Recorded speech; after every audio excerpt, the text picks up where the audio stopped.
this is like a little special little segment that we've done here, just following on from the bloody jabby thing that we did. Don't get me started. So now we're going to break down who we think currently in football. Now we're going to focus on the midfield. Who is the best DM, the best natural central midfielder, and the best attacking midfielders. We're going to start with the DM. So let me start first.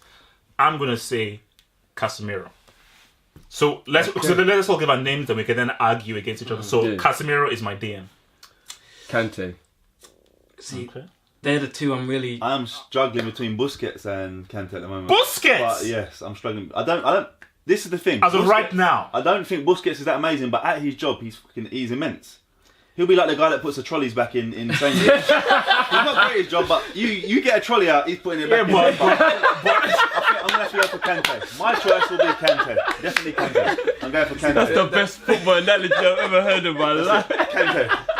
Scrap Busquets, get out. Kante. Imagine Busquets was actually walking at Sainsbury's and actually He'd still start an argument. Yeah, Kante. I'm going to go for Kante. See, I'm so Casemiro, you said Kante. I'm going to go Casemiro as well. Alright, so basically this is like it's a 2-1. Okay, no, for me it was between the two. And so let me destroy your points. Your argument will be you can't win 2 Champions Leagues unless you've got that phenomenal. And he was critical. And let me crucial goals as well. Yeah, I hear that, but I also believe you can't win the Premier League with a team that's not supposed to win the league. People ask, is it really you? Then you come to Chelsea and then you improve Chelsea and make them champions. I think now it rivals the achievement. But my thing is that we're focusing on a DM now. What is the role of a DM? It's primarily to stop play and tackling. Yeah. Kante was really a box to box. At Leicester City, he was running up, running down, running down. That makes his defensive work even more impressive. No, but think about for Casemiro, strictly as a DM, he is stopping all because he knows that Tony Kroos doesn't even know how to spell tackling. Modric, you know that this guy is a spread. So Casemiro, he knows that his job is that look, I have to be fully defensive. And also, remember Leicester City under Ranieri, they were a defensive-minded team. Fair enough. So the second half of the season, the first half of the season, they went all out. They were all out. Then the second. That's why I quite admired the way they won the league because they first half of the season we were going to score enough goals. Yeah. Then they went for the thing to score 1-0, 1-0, 1-0, 1-0. And, Kante was a big part of that with all the tackles and interceptions. But for me, Casemiro, I'm with you. I'm Casemiro. I just had to quickly add as well, it's not fair Rafa Benitez doesn't get any credit for that. For what? For bringing Casemiro into the team. And he got sacked for it. Right? You're too defensive, all this stuff. But the results though. No, the results. It's not about the results. Too much. Yeah, but still. It's about the results. You lot's argument is a really good argument, and it is hard to argue against it because if you are that good and you play for Real Madrid and you win 2 Champions Leagues back to back, and you're can you really argue? And you score in a Champions League final as well. Very good goal. You can't. But like I said, I just feel like because Real Madrid are who they are, even though he's really good at what he's doing, to win the league with Leicester and then go and prove yourself and do it again with Chelsea as just little Kante, just this little, you know what I mean? But let's be real though, Kante sort of faded away near the end of last season. Not really. As in him, I mean, like, was he really playing at that high level? His level was so high, that was the trouble. Listen, but Casemiro was literally at that level all the way through. I find Casemiro too rash. That's why I think I'd go for Kante over Casemiro. You know what? He should have a lot more red cards. And it's only because... What game was it last season? And he got booked. And then he gave about 8 more fouls. The referee was like, that's the last one. Don't do that again. I think one more time. I think that's why I put Kante. And Kante's head shape. You've got to put a player with that head shape. That's why he faded. That's why he faded. It's hard work carrying that head. That brain. Like, no, I tell you why he faded. Because you can't keep going through the Speed Force that often. You've seen the TV show. You can't just keep making duplicates of yourself. Eventually, like, listen, the guy is so good, you think there's 2 of him on the pitch. And he's like, seriously, how many times have you seen Kante over there, then over here, and you're like, what? Hold on. What? Like, I don't know, man. I think you put Kante in Liverpool's team, and then I think we start being involved in a conversation to win the league. Yeah. That's how good I think Kante is. You know what I mean? Kante's stats, I think Kante had the highest interceptions, the highest tackles. His stats are right there with the best players in the world. Yeah. But in the Premier League, like, look, would Casemiro cut it in the Premier League? That's a question I'll ask you. Champions League is the elite competition, man. Yeah, that's a Champions League is the elite competition. We'll see this season. That's it. So for Kante, like, we don't know because like we have to first see what Kante does in this season. But for me, I think that's for Kante. In my view, I'd put him as a box to box. I don't put him strictly as a holding. For me, a defensive midfielder is you're a holding midfielder. Your main job is to stop. So I would say Kante, he does tackle. He can stop.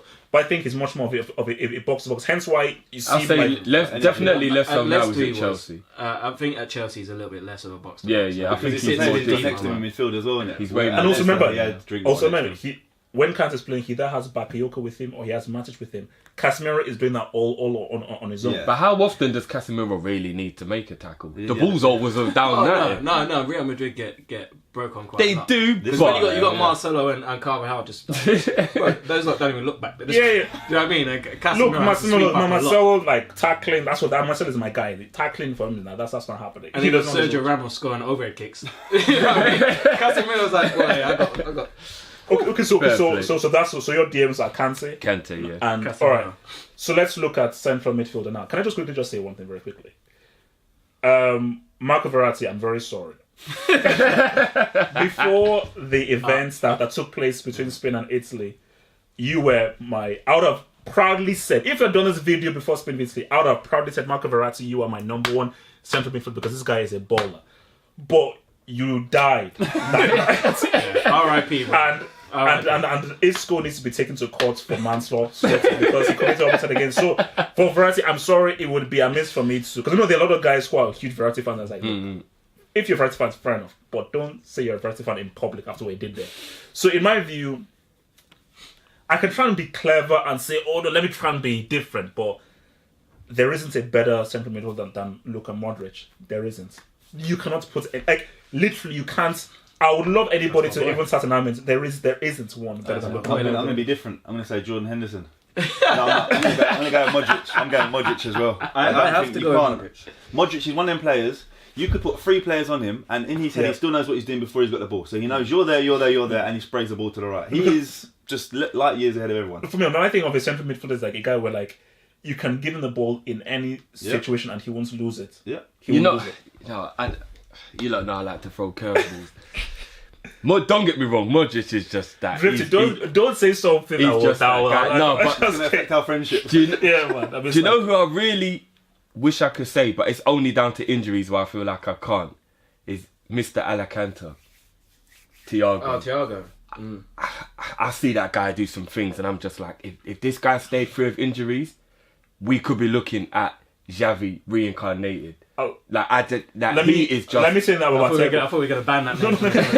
Okay, no. Xavi. Even Thiago at his best, fittest, there are times where I've seen him lost in games.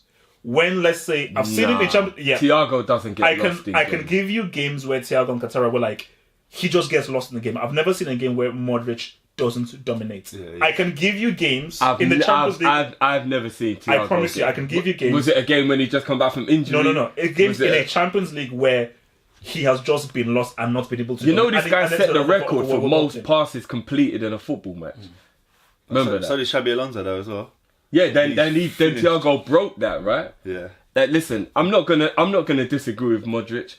There's just something about Thiago. I just watched that guy. Special talent. And I think, why did Barcelona let him go? That's the most. It wasn't even for much. Yeah, it was like 20 million or something. You think we bought Oxlade for 40? That hurts your heart, doesn't it? It's like the other player I will say, and I will apologise here, is Pogba. I think Pogba stepped up a level. I'm not gonna lie. When he came, I put him up there as a flop because of the amount, but. Watching him recently, and look at the transfer since. It looks like it's a decent deal. He is peanuts now. No, but I think it's more. I think Pogba is more like he has the potential to be. Yeah, like you can see the tools there. You can see the tools that were like, no, this guy can be like the next big thing. But I think as of right now, we can't put anybody above Modric. I won't argue that. Modric is just on a different level. How would you play against Modric? Yeah, like look, literally every single game I've seen him in is like this guy. Like literally, he is level because I think that's the key thing. When you're a central midfielder, like the key thing that you want is that I want you to set the tone of the game. Yeah, where everybody in the pitch knows that this game is being run by you. Yeah. So every time that Real Madrid plays Modric, he is the guy that is like, no, I'm setting the tempo of how this game is gonna go, and that's it. And for me, like Thiago does that in some games, but there are games where he just doesn't be like, I'm the guy setting the tempo of the entire... where the whole game is revolving around me. Yeah. That's what Modric does. Remember that in later discussion. It's the hardest position to play as well, centre midfield. You need to know what's happening behind you. You need to look both ways. But Modric is... You know what it is? There's certain players in the world, that No matter it could be the most frantic game, and Modric is like he's in a bubble. He's moved. He's always got 20 seconds at least. Walking around, pinging the ball, Okay, so let's roll into in number 10. Now, I'm going to do one that's... You may not really think he is, but I don't know whether you've thought about the same thing, but I think if you do, you'll say, well, okay, he is. Messi. Messi's in number 10. I'd play him further. But I think No. Okay, wait. Messi is a support. No, he's striker. not. He's a number 10. I don't think we can include Messi or Ronaldo in these conversations because they're No. We just said who's the best number 10. No, it's like you just put those over there. No. Nas is better than Jay-Z. Let's not. Let's keep it to football. Jay-Z is be better purely lyrically. This is going to be Zidane and Xavi. Jay-Z is overrated. Jay-Z is overrated. Man. Okay, no, that's right. It's a separate one. It's separate one. But Messi, my thing is that he's in number 10. Messi, 4 or 5 years ago, was like in a 4-3-3. He was part of the three. Do you know how deep the guy is? And what does a number 10 do? You are orchestrating, you're doing through balls. He plays as a number 10. He doesn't play as a sporting striker. He doesn't play as a striker. He's too far forward for that, though. No, I think He's too far forward to be an attacker. I think Messi, you just put him on a pitch and he does what he does. He could be a number 14, doesn't matter. Yeah. You just put him on a pitch. Okay. If we're going to take Messi out of it, I'll say David Silva then. If you take Messi out of the conversation, then I'll say David Silva. That's a good argument. Because I was torn between a few of them. I'm going to go De Bruyne. I'm going to put De Bruyne there. I'll say he's a better wing. See, I'm gonna kind of slightly be how you was with Messi, and I'm gonna say Ronaldo. Neymar. I actually think you could call a number 10 more than you could call Messi a number 10. Neymar for me, I'm wrestling between De Bruyne and Neymar those. Even I think Neymar's the better player. I'm just thinking, would I rather have Neymar wide or would I rather? But I think Neymar can be counted as a number 10. But I think you're stretching the argument because for me, like Neymar, like let's say if you're just doing like positions, formations, he starts on the left wing. Yeah. Then he has a free role. Messi does. David Silva is number 10. That is where he plays for 90 minutes. He is in that position mostly for the 90 minutes. Neymar, is he in that number 10 position mostly for the 90 minutes? You can't. What are we asking for from our number 10? An attacking midfielder. That's what we talking about. Someone who creates chances and assists goals. Then I'm going to go with Ozil. Get the hell out of here. Get the hell out of here. Get the hell out of here. We're looking for someone who creates chances and makes assists. No one's made more than him in the last 3 years. As of right now, that's ridiculous. No one's created more chances, no one's made more assists than Ozil. There's no way an Arsenal player can be in this conversation. Look at the stats. You're putting Ozil on the same level as David Silva. They play in the same league, do they not? Yeah. Who's created more chances, David Silva or internationally as well? Ozil. Ozil's been player of the year for German, the most successful German football team at the moment. They're the most successful. Wow, I can't. He's been the player of the year 3 times for Germany in the last 4 I can't seriously have that conversation. Look at the stats. It backs it up. I can't seriously. He said David Silva, right? Yeah. He said David Silva. Yeah. Ozil's created more chances and more assists than David Silva year in year. No, but I don't fully agree. What are you looking for? I don't fully agree that it's only statistics. Exactly. But like I said, but what are you looking for football is too. Football is too. There's too many grey areas in football for it to be black and white. I have this conversation a lot, and we have this conversation in our group. Yeah. A lot of people will look at a stat, and then they'll be like, "Well, if he did this, then it's got to be this." There's grey areas in football. It's not just black and white like that. And even though Ozil's stats are unquestionably amazing, we can't use that. There's too much grey area for Ozil to be in this argument. But we're asking for a number 10. And a number 10's role is to assist and create chances. And no one does it better than him. I ask you, are you going to publicly say in public? Because the whole of YouTube is watching. You're probably going to say that you're going to put Ozil above David Silva as a number 10. Yes. Wow. Yes, I am. Wow. You can't take that back. I'll say it again. But you know what? I would take Ozil over. Do you know? The only reason why Ozil doesn't get the praise that he gets is because the rest of the Arsenal team let him down. And that's the truth. Wait. Ozil, I think he got too much praise because Ronaldo scored all his passes.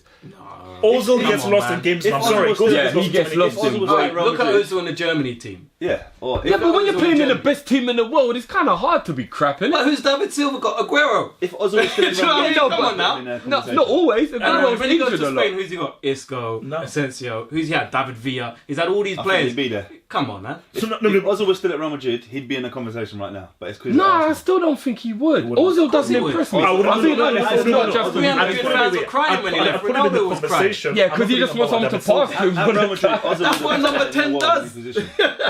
No. At Real Madrid, he was the best player in the world in his position. Was he? Yes. No way. 100%. No That's why way. Real You Madrid, got all the fans confused were by too pissed much when Arsenal fans. 100%. No, Wait. 100%. That was during Iniesta's heyday. And look at what Iniesta did to talking Barcelona, about look what Ozil did for Iniesta. Arsenal. Wait. So you're going to put Ozil above Iniesta? At that period of Whoa. I'm not going to start. When he played for Real Madrid, when Ozil was at Real Madrid, he was the best player in the world in his position, bar none. No. I'm just asking you for a simple statement. So at that point of itself, you're going to put Mesut Ozil above peak Iniesta, because that was when Iniesta was at that precise time. Yes, there's no one in the world I'd have put ahead of Ozil. Listen, I'm gonna be honest with you. I'm glad you mentioned him because I'm gonna pick him. I don't care if he's aging. I don't care if what Iniesta is the no. I'm not gonna forget the last 8 years like they never happened. No. So we're talking about now. Listen, that's still my boy. That's still my boy. Iniesta, man, come on. I'm still not gonna. If Ozil can be involved in this conversation, so can Iniesta at 34 years old. I'm sorry. So it's either got to be. If you're sticking with Ozil, then I'm saying Iniesta. If you're gonna say, nah, do you know what, I was being silly, which I'm hoping, then I'm gonna go with. Even now, you see Ozil picking up passes that not a lot of other players could see, let alone pull off. Yeah, but look, the guy, he gets lost in so many games. But you know what? How many big games does Ozil turn up? Well, if you say that, but he scored against Bayern, he scored against Man United, he scored against all the big. Yeah, but he scored against all the big teams. Not You say he goes missing. This is one is goal lazy, in a game is still missing though. Football punditry, and they all say this guy. You know how much ground he covers per game. They use him as get out. They use it. It's all this stuff, and they say he's lazy. Yes, I see Ozil walking around a lot, but it's still De Bruyne. Bro, I never saw Zidane sprint once in his career. No, but that was a different age. So let me ask you. So we should all run around like headless chickens. No, we shouldn't all be that Sanchez. So you say that De Bruyne is a better number 10 than a winger? I think he's a better winger. I think he's a better number 10 if someone said to me, you pick the team from scratch who you want, De Bruyne be the man I'd want in that position. You know why I didn't go for De Bruyne? It's because David Silva. Yeah. Because De Bruyne plays deeper. Yeah, but David Silva is a better number 10 than De Bruyne. I think David Silva is a better number 10. I think he's David Silva has been playing that position consistently since freaking 2012 at a high level. Listen, I'm not really going to disagree with you on the David Silva because that boy is different level. But if you're sticking with Ozil, I'm putting Iniesta.